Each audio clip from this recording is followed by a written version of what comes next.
Good evening. Assalamu alaikum wa rahmatullahi wa barakatuh, and welcome to News in Focus on Hilaal TV. My name is Faraz Patel. We'd like to thank you, the viewer, for staying with us on DSTV channel 347. So my question to you as a viewer, do you have gold? Have you invested in gold? Because I can only imagine that you are smiling right now. I think your smile is even bigger than mine. We saw gold reaching 5,100 US dollars as of yesterday. And then, of course, this meant that the South African rand had also gone ahead and had a strengthening of itself. As we look at it, it was sitting below 16 rand to the dollar. About a year ago, a lot of us were thinking, could it go to even 20 rand to the US dollar? But this is where we are now. There are a number of factors, geopolitical, the current economic climate. But what does this do right now in terms of South Africa and its strengthening? And do remember, of course, gold is massive when it comes to a commodity within the country.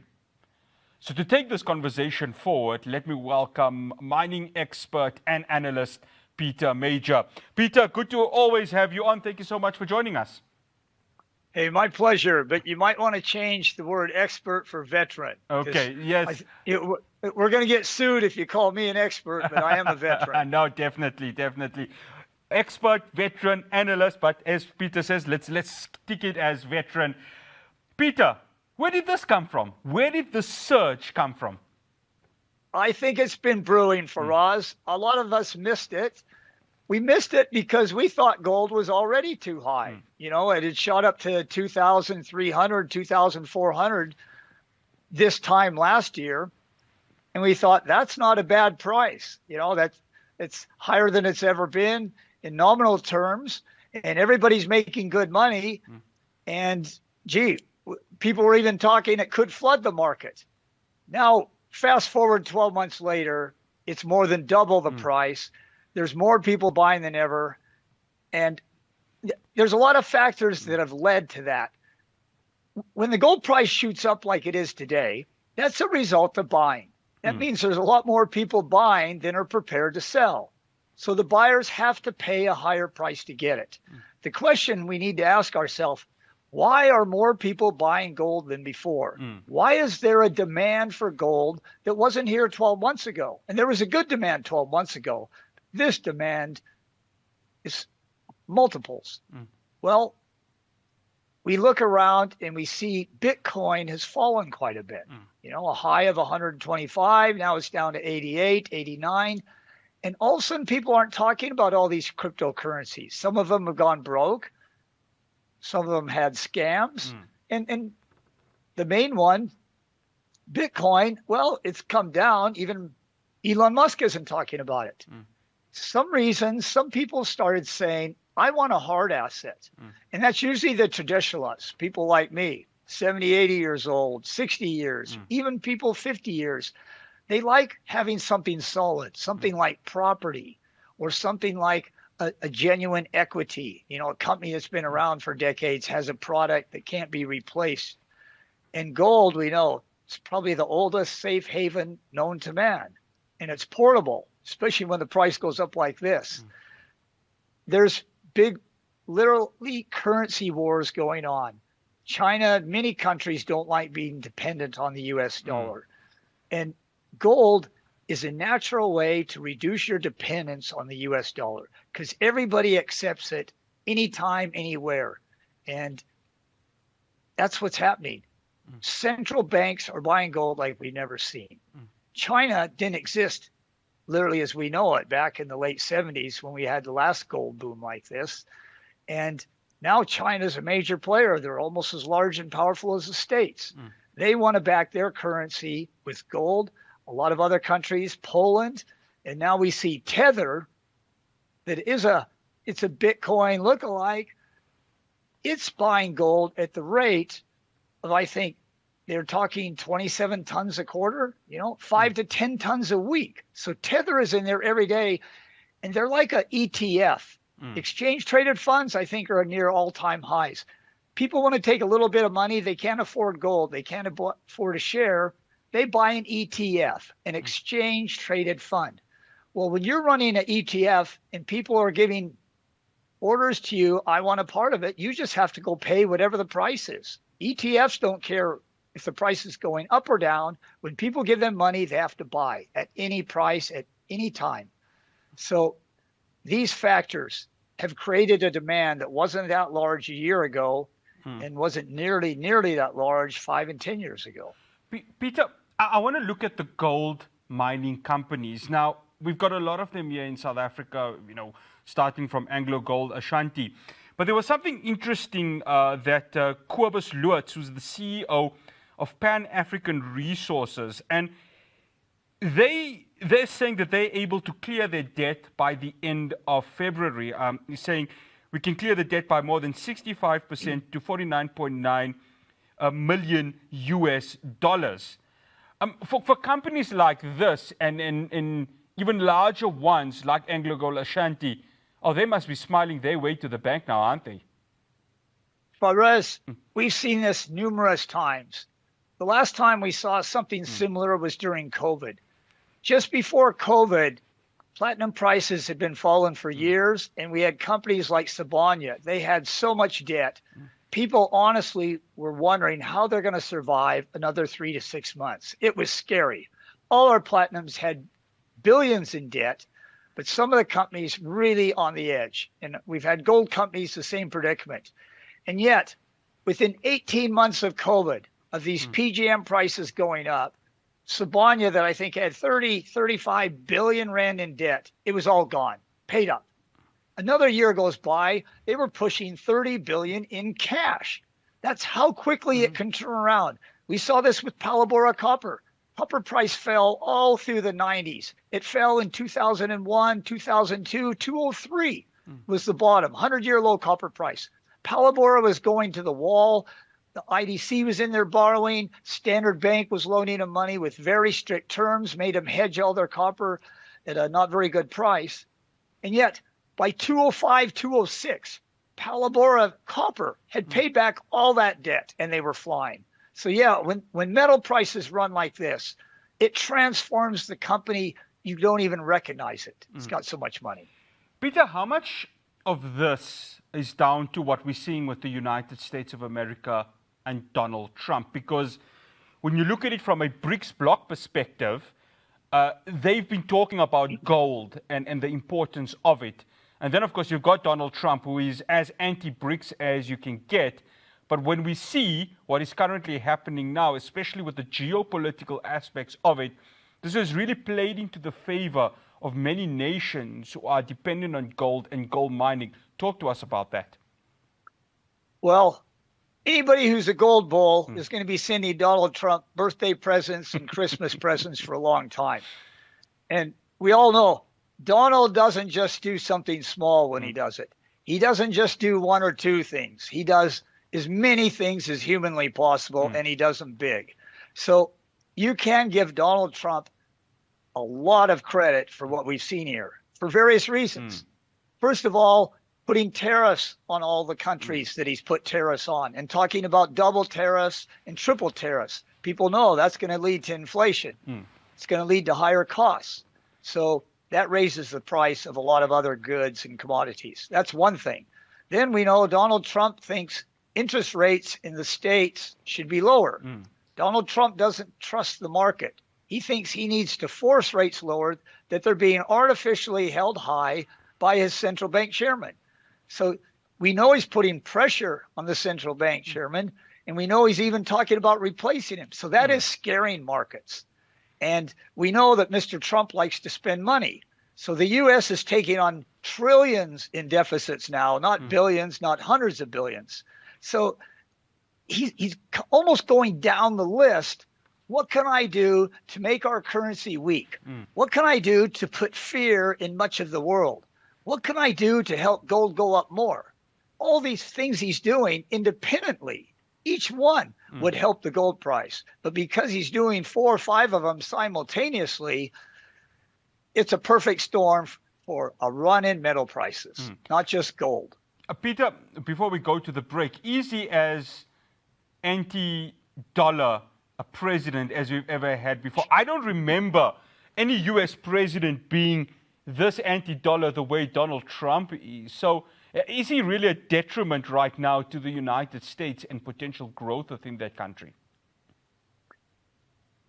He's probably generating more growth than we would have had without him. But I'm really concerned what kind of growth. It's like an athlete that's all of a sudden winning in the Tour de France. You say it's nice to see him jump ahead of the pack, but how did he get there? Is he eating better, sleeping better? Did he work out better? Is his bike better? Or is there something else? Well, we know in the Tour de France, that something else, it's negative. It's drugs. And there's always a negative effect for that. My concern is that a lot of this growth in the States is artificial and it's unsustainable because it's on shaky foundations. You know, I see the U.S. is backing $1.5 billion investment into a rare earths company and for a minority interest. Now, if that company is so great, why does it have to get a handout from the United States? Why can't it raise that money in the market? Because the market's reasonably efficient. You know, the market's good at efficient. It's usually pretty good at allocating capital. You see sometimes it's not. But we know governments are horrible at allocating capital. So, yeah, a weak dollar, sure, that stimulates U.S. exports. It stimulates investment into the States. But rather get that from good policies rather than depreciating your currency. Peter, I have to stop you there because we have to go to a break. But after the break, we're going to also touch on another commodity which seems to be having a boom also, and that is silver. My conversation with mining veteran Peter Major continues after the break.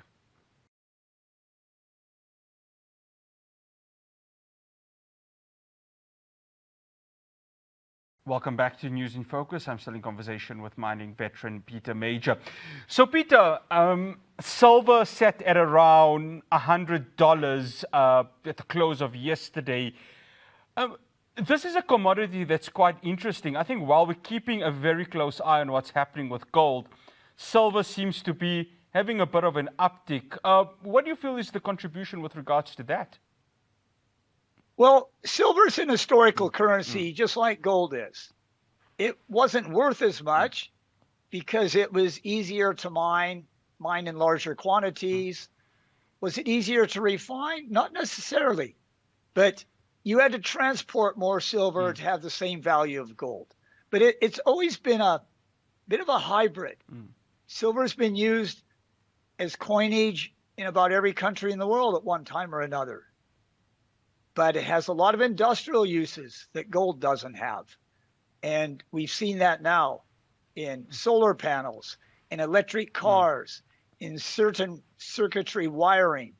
Silver transmits heat and electricity better than any other commodity. And its reflective capabilities are unparalleled by all the other metals. So we've been mining silver for as long as gold, and the majority of it goes to industrial use. And then there's a percentage, maybe 10 or 15%, it's always gone into coinage, whether it's private collections or government coinage. But it's always had some kind of link to gold. And it depends how far you go back in history, because for the first 150 years, certainly the first 150 years of American history, it was 16 to 1. Silver was worth 16 to 1. And then they discovered almost too much silver at the time, and the Comstock lode, then in the Coeur d'Alenes where I'm from, government delinked it. Said silver must trade at whatever it wants to. We're just basing our currency on gold. So then silver went from 16 to 1 to 20 to 1. We've seen it as high as 100 to 1. Now it's down to 45 to 1. I can't tell you what the optimum level is, Faraz, but I can tell you this. People mine 7 ounces of silver for every ounce of gold that they mine. That's just the reality of the world.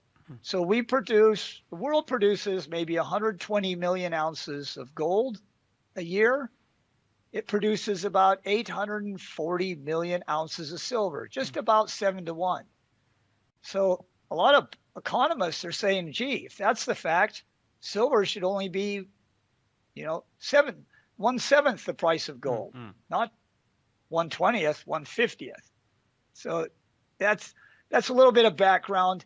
People see gold running up. They say, I can't afford a Kruger Rand, but I can afford a silver coin. I can afford a small silver. But we don't know what's the happy medium. Where is gold going to level off? That now you don't have so many investors driving up the place. When is silver going to level off? I don't think anybody has a clue. I don't. Yeah, here's an interesting question, Peter. You've mentioned with regards to the Kruger Rand, and of course, the Kruger Rand's taken quite a jump ever since, of course, we've seen gold surge to $5,000. If you are an investor or if you are a trader, if you are looking at silver right now, would you still recommend those individuals to look at silver and actually have a serious stake in it, given what we are seeing right now? I think I'm too conservative to recommend that for us. Yeah, to me, it has just run too hard. Silver has gone up 3 times, 4 times in the last 12 months. And where's its natural place? 5 times, I don't know. But I've seen runs in silver before. I've seen runs in other commodities. And when they go straight up like a flagpole, they almost always come down like a flagpole. If something builds up gradually, it's building a sustainable foundation, a base, like a company, like a growth stock, be it Microsoft, Amazon. But when something just shoots up, we see these IT companies do it all the time.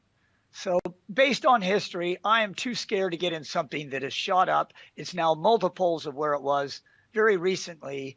And I don't know what's holding it up there other than speculative demand that could turn around tomorrow. We saw it on Bitcoin. Yeah. And it can happen here. I want to spend the next 5 minutes, Peter, looking at South Africa and, of course, the gold mining industry here. So what we have seen is, of course, mining in the country has taken a slight dip. And you and I have had conversations with regards to this. And a lot of it has come down to policy and that being implemented by government. Now we've got gold having the surge. What does government need to do now to leverage this high price of such a precious commodity? Will government make this happen? Because as the saying goes, strike while the iron is hot. I worry our government is incapable of making something like that happen. I think they are so entrenched in whatever ideology that each of them seems to have. And each of them seems to have a slightly different ideology, and that's what we've got. A mishmash of ideologies, a mishmash of legislation, a gross mismatch of policies that are contradictory, that are illogical, that are either they're unproven to work or they are conclusively proven not to work. And we had the world's dominant mining industry here for nearly 100 years. It was at its epicenter in 1980. The big change in that came in 1987 with the gold miners' strike. And that was a bloody 3-year strike that didn't have to happen. But after it happened, the world and the mining companies realized they no longer control their mines, that the unions have more control and the future government is going to have more control. And we've seen that by 2002, 2004, this government nationalized the mines. It took all that property away from the people that owned it without compensation. That was a blow. And then to double down on the blow, they come up with this scorecard. If you want your mine back for a limited period of time, you're going to tick all these boxes.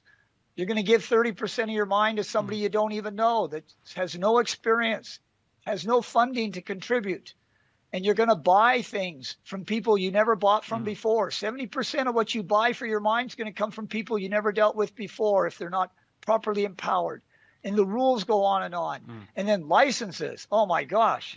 It's Pandora's box getting a license. Chunks are cut out of it. It's delayed for years instead of weeks. So the people that brought all this upon us and destroyed the world's dominant industry, we have 8 gold mines now at the most, and we used to have 62. We've got all that gold in the ground, but those mines are destroyed. They're blown up. And that's government policy. And that's the other thing, Peter. Like as we sorry for interjecting you there. As we speak right now, you've got this sort of informal mining that is happening, where we have informal miners, also known as zama-zamas, also going into the depths of these mines and fetching gold. And at this moment, government hasn't really found a way to really regulate what is currently happening there or put a stop to it. So if you are an international mining conglomerate, you're looking at this and saying, well, I don't want to really come to South Africa right now if legislation and government not dealing with activities like illegal mining is being dealt with. It can't deal with it. It's too big. It was created by this government, and they didn't realize the consequences of their actions. They can never put that genie back in the box. Government can't control all the property that has minerals on it. It's too big. It's too big. It's out of their control. They don't have the capability to do it. And I don't see any way of fixing it. Now, maybe we talk about privatization of ESCA, privatization of the railroads. That is a possibility. Australia's railroads, they're privatized. They are efficient, and the country benefits. Our mining industry always paid more in taxes than they ever paid shareholders and investors in dividends. That was a rule of thumb. And if we had 62 gold mines now, this government would be drowning in money from taxes. But by changing everything, they'll get a few taxes this year, but they'll get taxes based on 90 tons of gold instead of 650 tons like they used to mine. So we have lost unbelievable amounts by these policies and legislation. One final question, Peter. The mining in Daba, that's going to be happening in less than 2 weeks' time.